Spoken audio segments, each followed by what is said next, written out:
All right, welcome everyone to ANA Holiday Cheer, fun ways to stay connected at work while at home.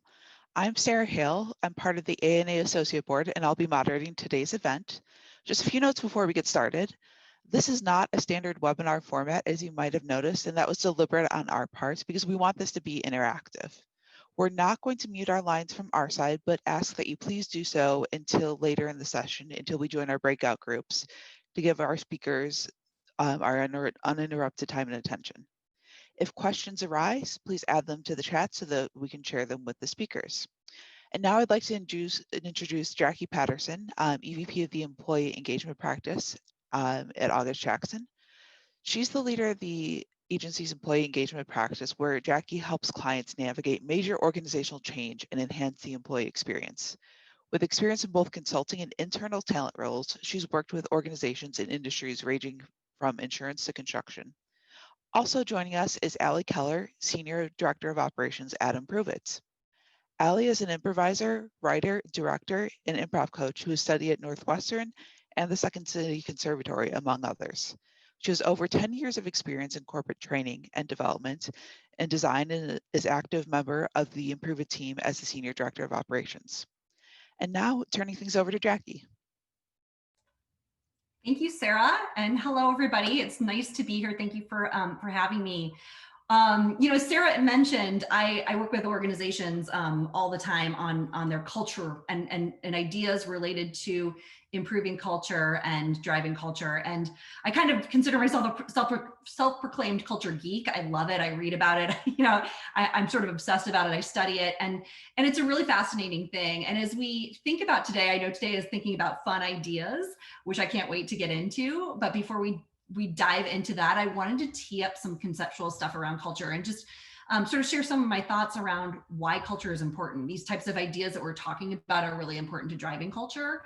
And so first I wanted to sort of really talk about what culture is. I always say culture is this really abstract thing. So it's an abstraction, but it has structural stability, which means it's really hard to change. And it's bigger than one individual person. So you don't see cultures of entire organizations change when one person leaves, unless it's something really, really small organization. But it's this really, really important sort of under the surface thing that's really important to an organization's health. And in recent years, it's become something we're talking about more. It's become more of a business driver. Last year, there was a group called the Business Roundtable that talked to the chief executive officers of more than 200 of the top organizations around the country. And they issued a statement sort of late in the year last year that was all about the purpose of a corporation and how purpose and culture were becoming really, really important beyond just financial business drivers. And so it's getting attention from the C-suite. It's also something that we're hearing about from customers, and so it's manifesting itself in customer loyalty and brand loyalty. And I wanted to quickly share a quick story about culture. I recently read the book. Can everyone see my screen? Yes. Thumbs up. Yeah, we're looking at it in PowerPoint mode. Great. Is that better? There we go. Okay, yes. Great. I recently read a book by Simon Sinek called The Infinite Game. If you haven't read it, it's a fascinating read, and I love Simon Sinek. And he told a story in that book around an experience he had with a barista. He was visiting a coffee shop, and he said he had been there several times and noticed that when he visited, there was this one sort of unusually happy barista. And he asked him one day, his name was Noah, why are you so happy? And Noah, he said, you seem like you really like your job. And Noah said, I love my job. And since that was sort of an unusually happy response, Simon probed a little more and said, why do you love your job? Why do you love working here? And he really talked about how it wasn't a typical organization, that he knew people cared about him. His manager knew his name. He felt empowered, and so to make decisions for customers, and that showed up in the way that the customers experienced the coffee shop. So it's an indication, and I always talk about this when I talk to marketers, that culture isn't just something that's a nice to have that you do within your organization so that your employees are happy. It really shows up in your brand. It's important to brand. It's important to brand loyalty, and it's important to business results. It's also it's also really important in times of crisis. So we knew before COVID hit that culture was what I call an anchoring mechanism when your organization is going through crisis. And we learned that from companies like Boeing, who went through the 737 MAX crisis and anchored to culture throughout that. But with COVID, more than ever, we're finding that culture is a really, really important thing beyond just organizational performance and brand loyalty, but it's also really important to employee mental health. So we are, we're hearing more about how people are feeling so stressed. There was a recent study that came out that said 66% of employees are reporting higher levels of stress since the COVID outbreak. And more than 75% feel more socially isolated than they ever did before. And they're looking to their employers to help them to provide solutions. And again, to help provide some anchoring mechanisms. So culture is a really important thing, and it's a really important thing for us to be thinking about right now. And when people ask me about how you can influence culture, like I said, it's this really hard thing to change, but you can influence it in lots of different ways.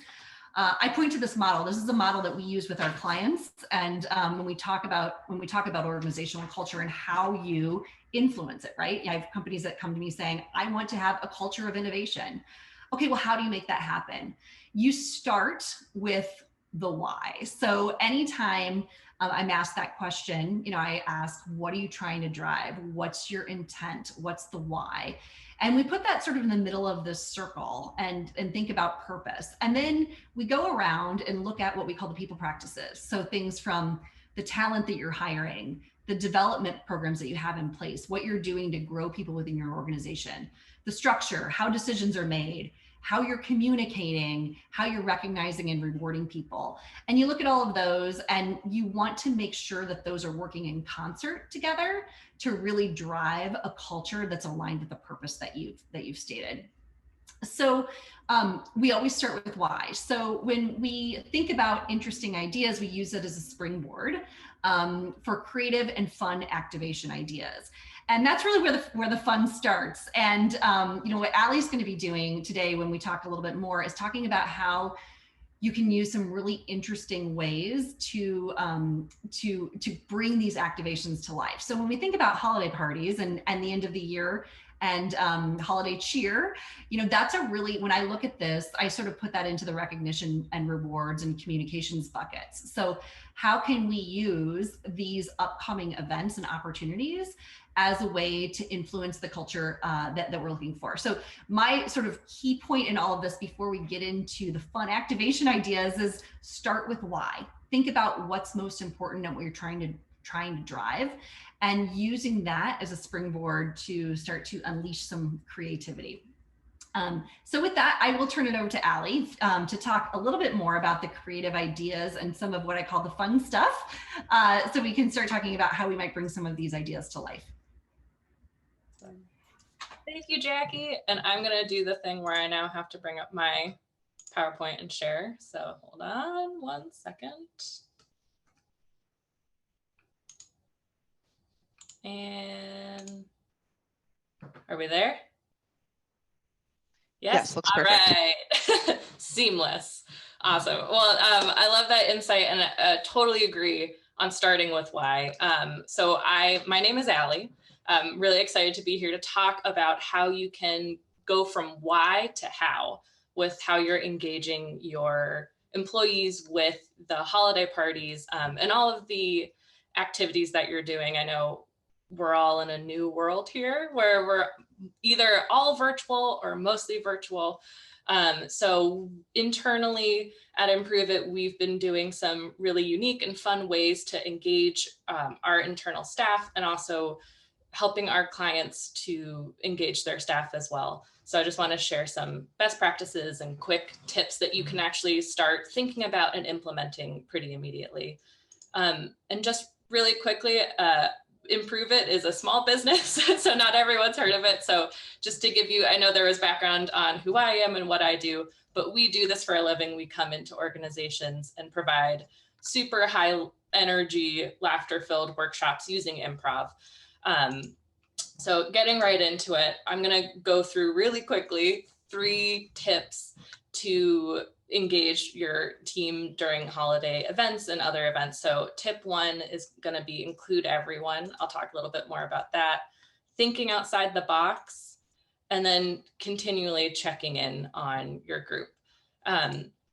So including everyone, this is our internal team.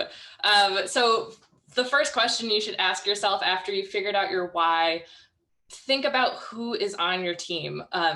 The people on your team are your culture, right? That's why you hired them. They represent you, and you want to give back to them in a unique and fun way. So if you look at your team and think about what's represented, what interests are represented, what talents are represented. So this is a slightly embarrassing picture of our team. You're welcome. So really quickly, if you're able to jump on the chat, I would love to hear from you guys. What are 3 common interests that come just top of mind when you think about your team, either your entire organization or just your smaller team? What are 3 interests that jump to mind that are unique to your team? And let me see if I can actually, oops, nope, here we go. I don't know if I can see the chat because it disappears.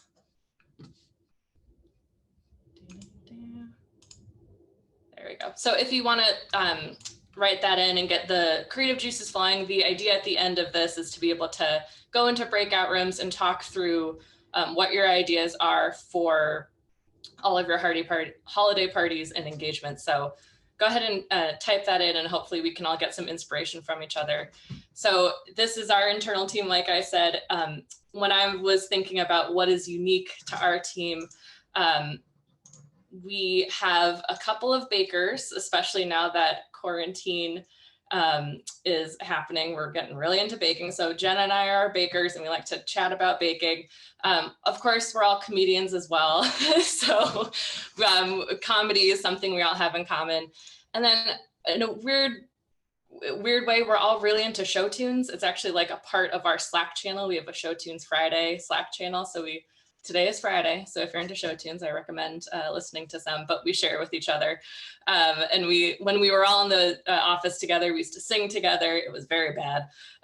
But anyway, so those are things that are really unique to us. So Sarah said love of B2B, travel, driven, awesome.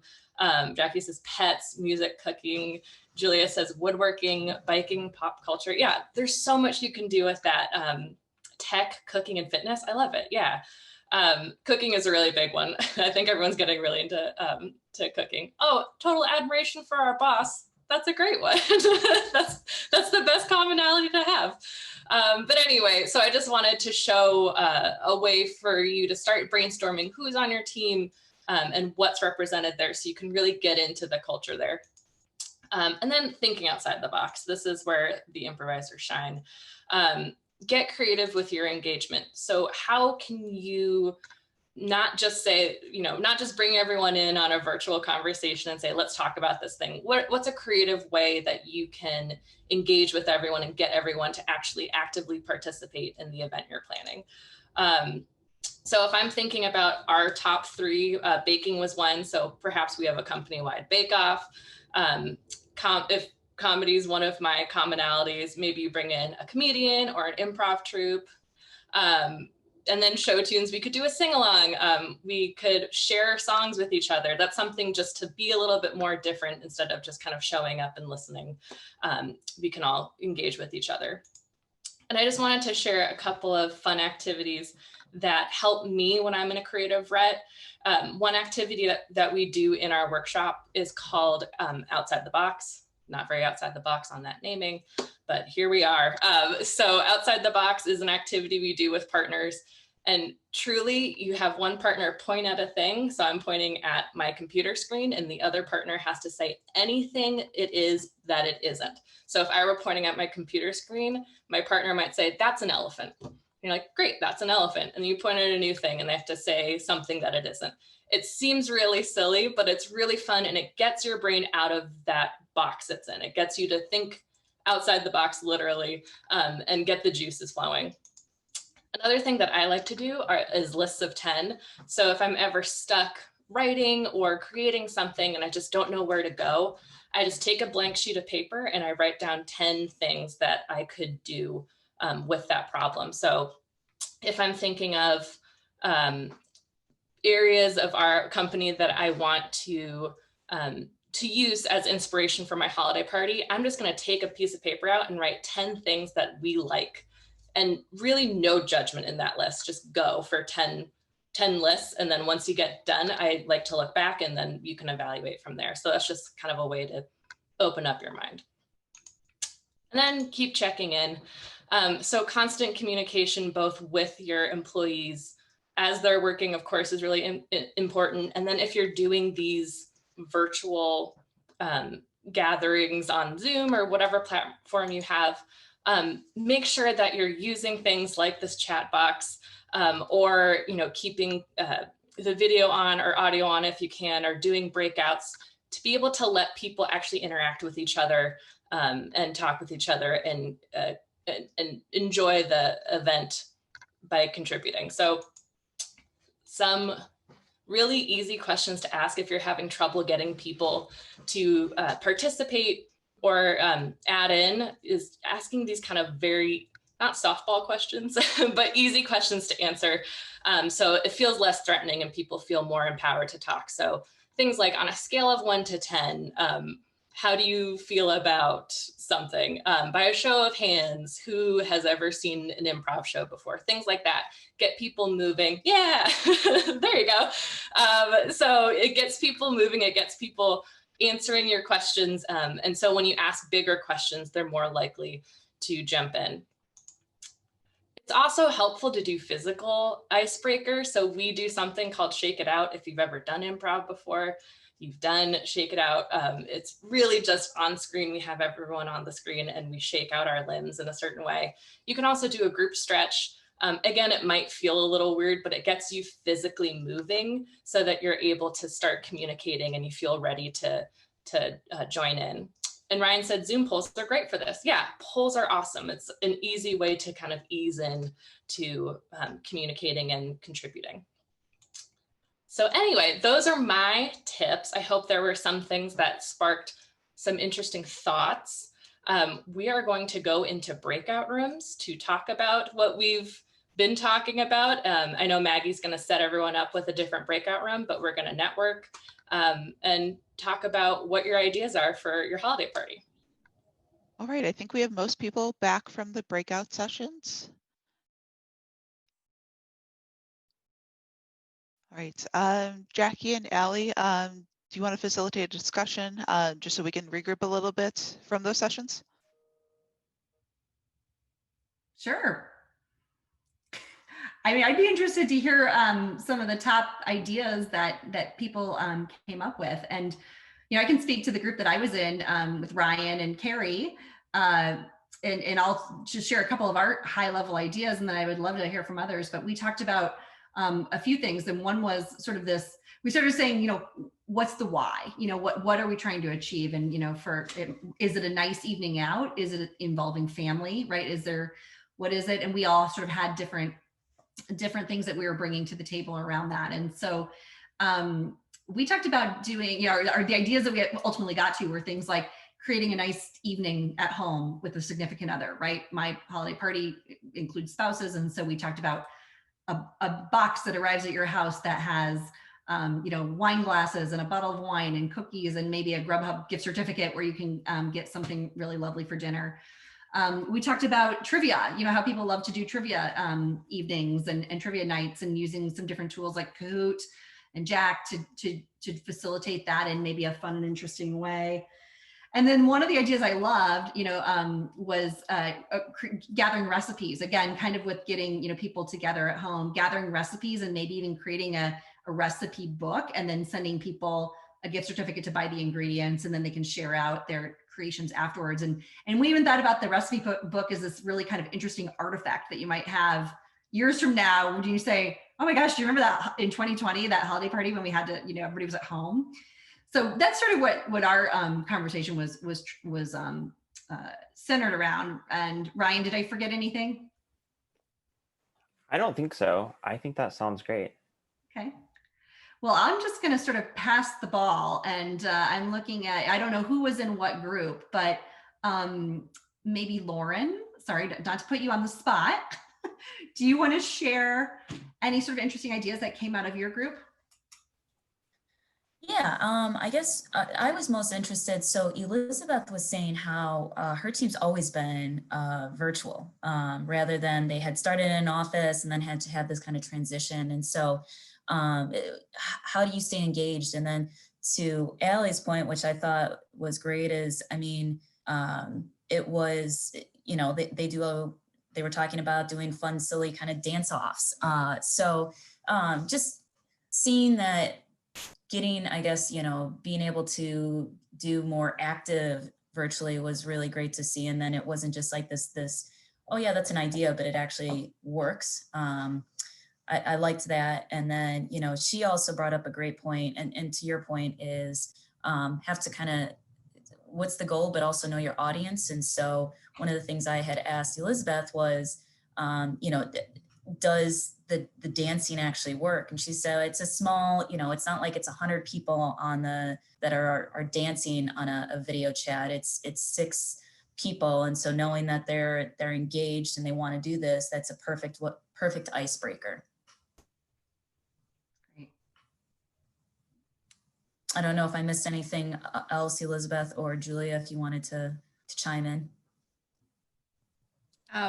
No, but I like your scavenger hunt idea. So if you send that would be awesome. So I haven't tried scavenger hunts, but I heard that they're a lot of fun, and the one you described was cool.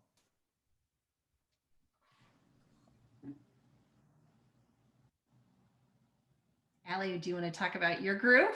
Oh yeah. Yeah. Yeah. That's so interesting. And I have to say, we're about to do in our team a jazzercise with all of our improvisers. So I'm glad to know that the dancing is good. Because I don't know if it'll be dancing, but it will be active.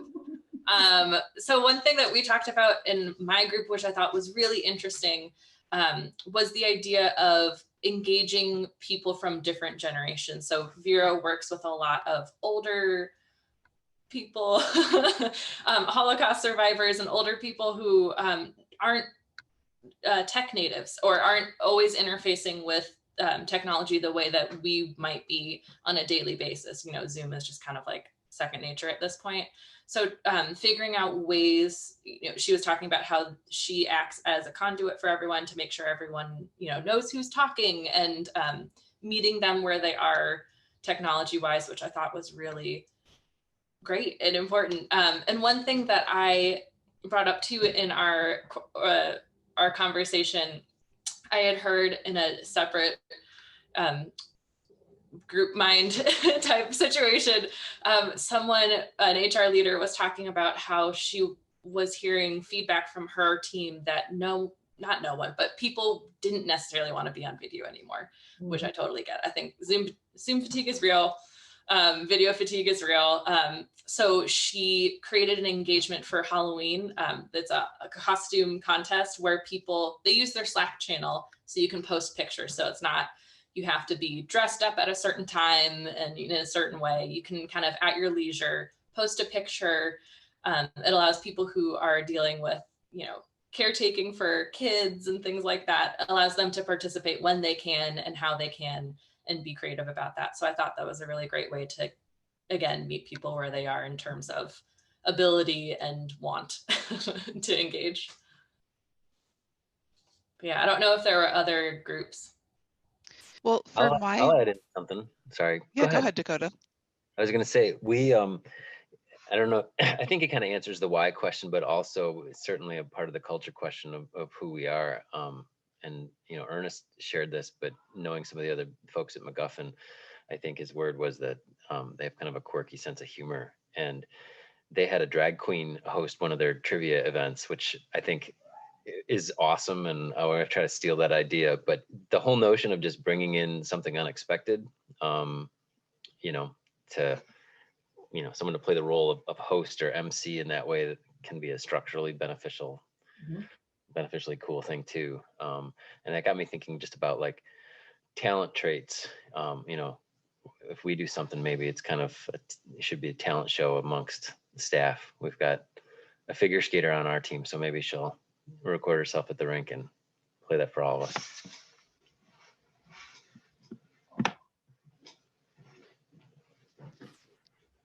All right, I'm guessing that was all the groups. I'm going through the chat right now. I didn't see any questions, but I would encourage you guys right now to unmute yourselves if you have any remaining questions for Jacque and Allie.